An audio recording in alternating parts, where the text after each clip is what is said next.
Up with it, for I mean it.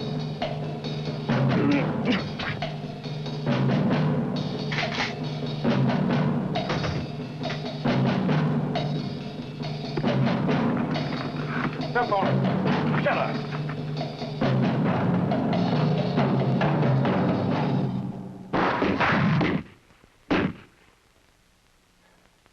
Well, here they go.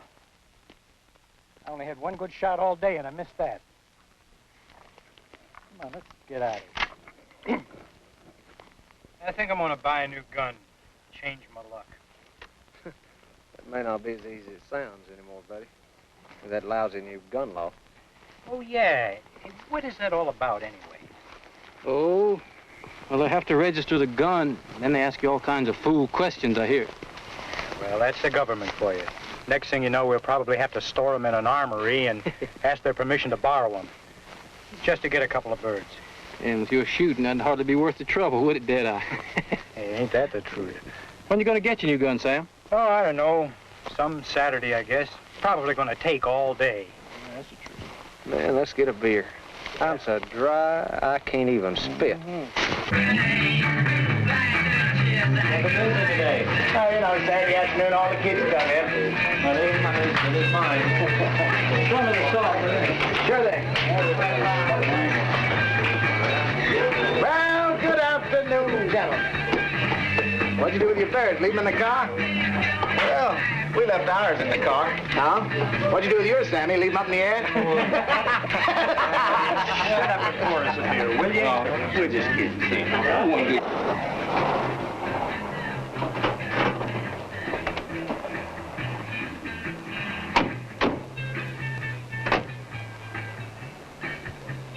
This'll do fine. Yeah, it's gonna be all right.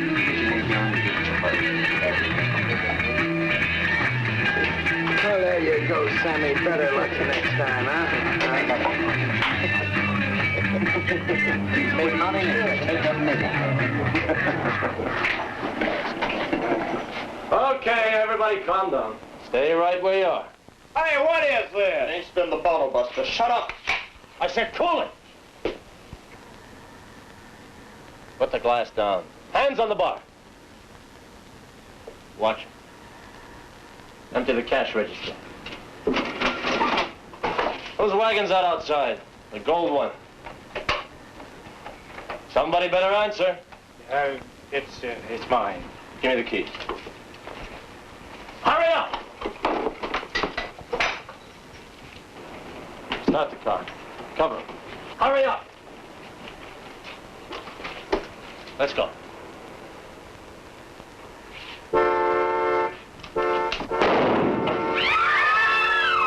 Thought he was going for a gun.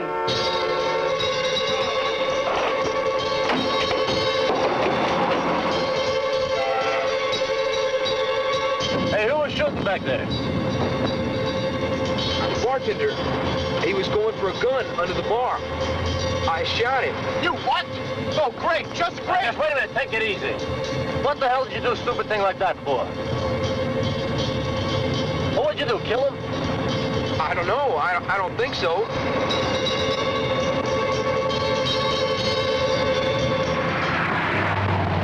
I understand the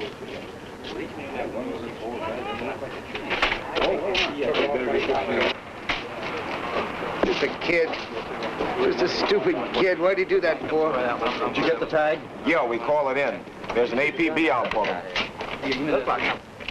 It's all I ever saw. Did you see the gun the other guy had? It looked like some kind of fancy machine gun, sort of. And the kid dropped this? Yes, sir. Yeah. Serial number has been filed. Excuse me. Yeah.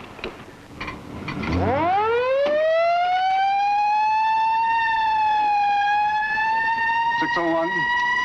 601, go ahead. We have a gun violation here. Send Cameron of ATF out here. 14601. I'd like for you to come down to the office with me and take a look at the mug books. You'll probably recognize one of them. Boy, there's a mean-looking one, huh? Listen, if you think that guy could be one, I would be happy to pick him up for questioning. No, I don't think so. These other guys didn't have a beard. And this kid is too young. Too thin. Yeah. Too dark. He's a mean one. Real dark, isn't he? Now, that's about the size he was, but he was a younger guy. This guy was too old. Yeah, the kid was young. The guy was young, about the same size. They said you needed this in a hurry. They weren't able to lift any prints, just partials. Well, thanks anyway. It was about the size of the guy, Right. but it wasn't. Again, How about it, fellas? Have any luck yet? We're nearly through all these books. Well, keep looking.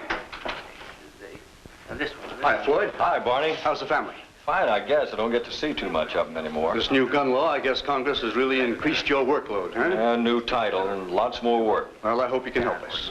Here's what's up. We had an armed robbery and a shooting this afternoon. 3 men, all well armed. According to witnesses, one of them had a machine pistol. They held up a Roadhouse Tavern, shot the bartender. Homicide? No, he's going to be okay. They took off in this man's car. These are some of the witnesses. Mr. Sam Reynolds. Sam? Hi. Mr. Burns. Mr. Burns? How are you? And Mr. Felton. Rudy Felton. Rudy? Howard. Hello, Floyd. Hey, Al. This is Floyd Cameron. He's with the Alcohol, Tobacco, and Firearms Division of the Internal Revenue Service. These guys have to enforce this new gun law. Oh, yeah, we were talking about that new law earlier today. Well, that new law may help us in this case. Oh? How? Well, it requires that every gun purchase be recorded.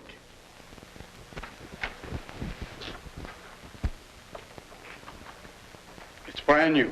The serial number has been ground off. Probably means the number is traceable. Otherwise, there'd be no reason to destroy it. The lab can raise the number, at least enough to read.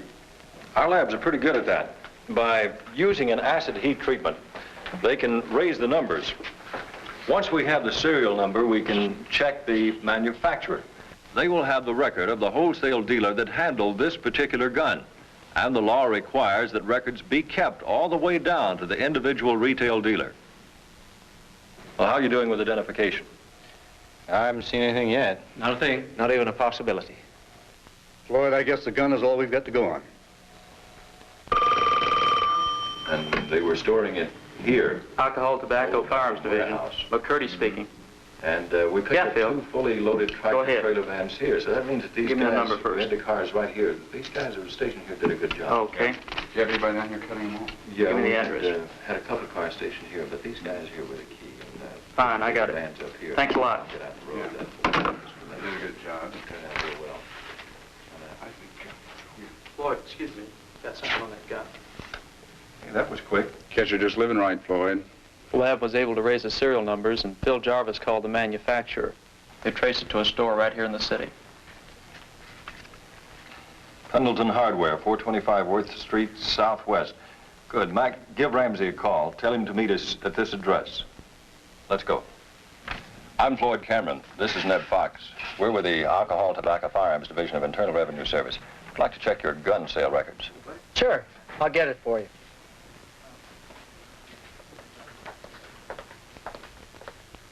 All right, boys, what's up? We're checking now.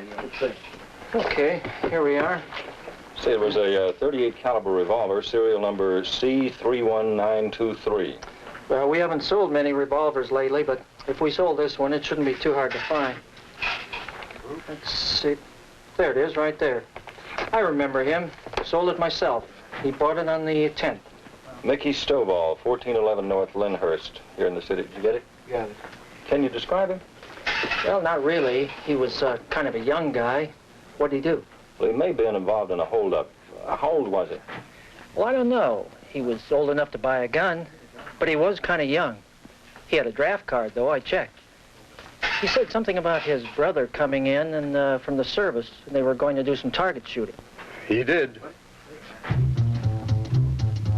Ramsey sent a car to Stovall's address and found that he was at work at a motel in the city. Questioning disclosed that Mickey Stovall had been at work during the time of the holdup. When he was confronted with the evidence that the gun was purchased with his draft card, Stovall remembered lending his card to a teenaged friend about 2 weeks before. The friend said he was going to use it as identification to buy beer for a party. That boy's name was Jerry Sexton, and his physical description seemed to match that of the teenage gunman. We put a stakeout on Sexton's place for a few days in hopes that he might lead us to the other two. Juvenile records showed Sexton had a long history of petty theft and vandalism, but the MO used in the tavern holdup suggested a more professional approach. So we figured this was only the beginning.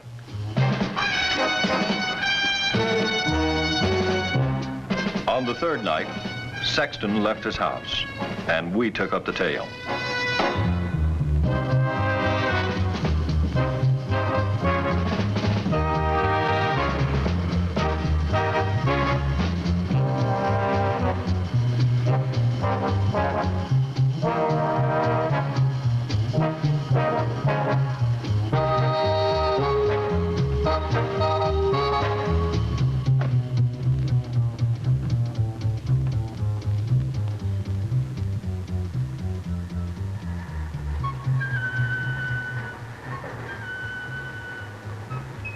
What do you think?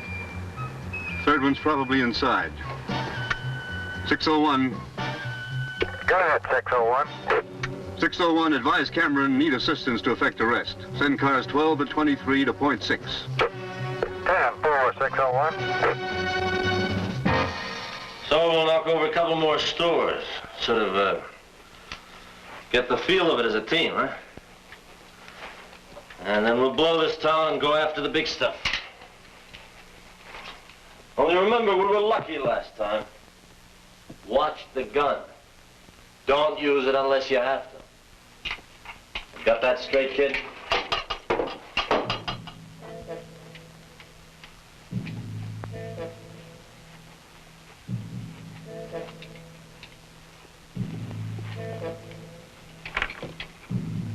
Jerry, where's your gun? I don't have it. You don't have it? Relax, will you? Where is it? I lost it. Lost? Shut up. I had an accident at the tavern. You left it at the tavern? I dropped it when... You left it at the tavern? Knock it off, Jack. I dropped it when I was trying to make it to the car. Well, you guys were blowing the horn and yelling. I thought you were going to leave me. I told you he was too young. I don't care if he is related to you. Roy, I couldn't help it. Honest. Now, look, I'm not on the books. I don't have a record. And now on account of this punk, I'm gonna be... Men, ladies, open up. Get your gun. Not me, man. I'm clean. Get the machine.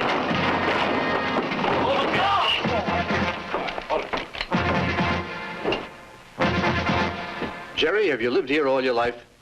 Yeah. After they were advised of their rights and talked to a lawyer, all three entered pleas of guilty. While awaiting sentencing, both Sexton and Pulitt agreed to talk with investigators. Jerry, where'd Roy get his gun? I don't know. He had it with him. I mean, Roy's a pretty sharp guy. He's my brother. I mean, my half-brother. When he got paroled from Leavenworth, he flew straight here. And when we met him at the airport, he had the gun in his flight bag. The three of us had been planning what we were going to do for about a year when Roy got paroled. How are you doing, kid? About you, Roy. How are you, Shorty?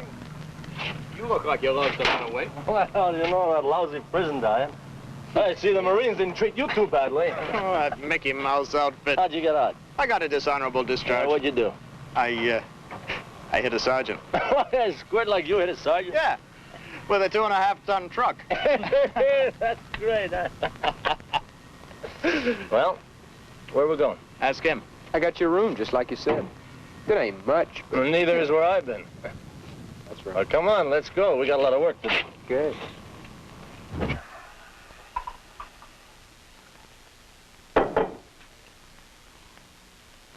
Hey. How's this for parole busting? I've been out 48 hours. I left the state, I'm carrying a rod, and I've got a drink. You left one out, baby. What's that? You also crossed the state line with a gun. That's right. Okay, kid, let's see. What do you got?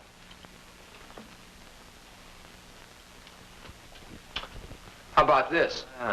Let's take a look at that. Hey, that's pretty good. Hey, that's better than mine. Want to swap? Oh, no. You have any trouble? The first place I went, the guy hassled me. I didn't know they wouldn't sell to a teenager because of this gun law thing. So when he asked my age, I figured something was wrong. So I lied. We have a very fine... He asked me a couple questions, and he was pretty sharp. I didn't have any phony ID with me. And we have to have identification. But, man, I'm telling you, I'm 22. Well, do you have a draft card or driver's license or something like that? Left it at home. Son, you don't look 22 to me, and you don't have any identification. I'd like to help you, but this law states no gun sales to convicted felons, to mental incompetents, and minors. That's a great group to be in. Well, look, the penalties are just as severe to anybody who tries to sell you a gun. Now, you have about 2 years to wait. Why don't you join a gun club? I just might. I just might. I had you in mind when I said that, Roy. Yeah, how about that kid, huh?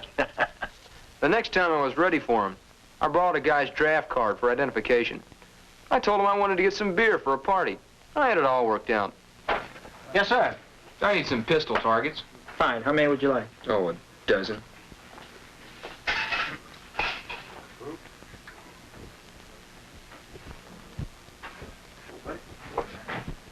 Here we are. Say, that kind of looks like my brother's 38. Would you, let me see it, please? Sure.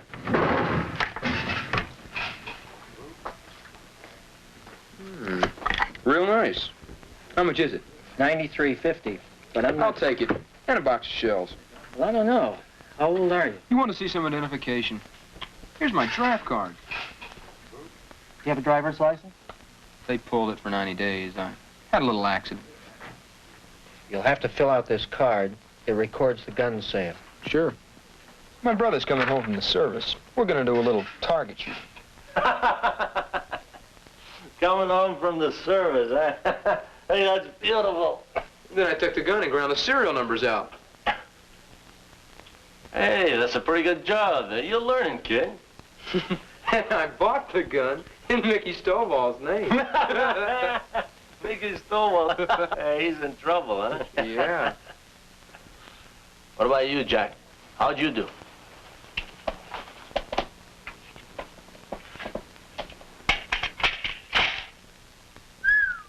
Where'd you get that? There's a guy here in town. I don't know his name. He's called the Gopher. He'll go for anything. And he can get anything. He works for a guy by the name of Maury Spanier. My old man used to drive for a gang in Detroit years ago. He knew Maury then. So I got hold of the Gopher. And I finally talked him into taking me to Maury. And you wouldn't believe it. Maury is sort of legit now. Lots of money. He's even a legitimate member of a yacht club. Calls himself Maurice now. I'd never met him, but he remembered my old man from the Detroit days. You know, you look just like your old man. I think it's the eyes. Yeah, that's it, the eyes. Man, we had some times in Detroit. He was a hell of a driver, your old man. Hey, you ought to see me now, huh? Remember the yacht club, the works. Baby, what are you trying to do to me? A little more soda, please. Now, the Gopher tells me you want a gun. You going into the business? Maybe. Cautious. Good. I like that. Keep it that way. Well, now, I don't deal in single gun sales. I usually sell them by the boatload. But in tribute to your old man, name your weapon. I want a machine pistol. Hey, you are going into the business. Okay.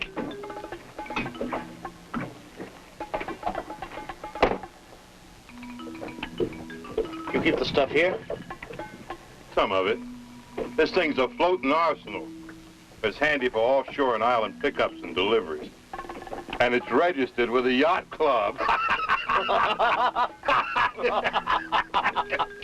I thought it would be hard to get. Son, I can get you a Sherman tank, gift wrapped, if you got the money. Of course, it may take a little more time. So, I paid him for the gun. After we met at Roy's room, we picked a tavern as our first hit to sort of warm up and pick up some operating money. The rest you know. Now, the gun running operation is centered in this area right here. As soon as we learned about Spanier's operation, we devised a plan to get him. Bob Harrison was brought in from our Miami office. He specialized in undercover work and was a trained scuba diver. It was necessary to ask for assistance from the president of the Coral Yacht Club, Chris Palakas. He was pretty angry when the activities of his fellow club member, Maurice Bidell, alias Maury Spanier, were revealed to him. His niece Rhonda was also a skin diving enthusiast. They agreed to help. As I said, if anything my niece and I can do, please let us know. This gun running is really going to hurt the club. I spent 10 years building it up, and, well, if there's anything we can do, let us know. We don't know when he'll try his next big delivery, so we want to get him now, because with all that horsepower, we don't want him making for open water. Now, that's where you two come in. We'll be fishing nearby. Now, Rhonda, when you signal to move in, we'll take it from there.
If we join you? No, this is a private party. Let's get out of here.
Maury Spanier's floating arsenal contained enough illegal armament to mount a full-scale crime wave. Congress passed the Gun Control Act of 1968 to provide support to federal, state, and local law enforcement officials in their fight against crime and violence. For the first time, possession of a Molotov cocktail is a felony under federal law.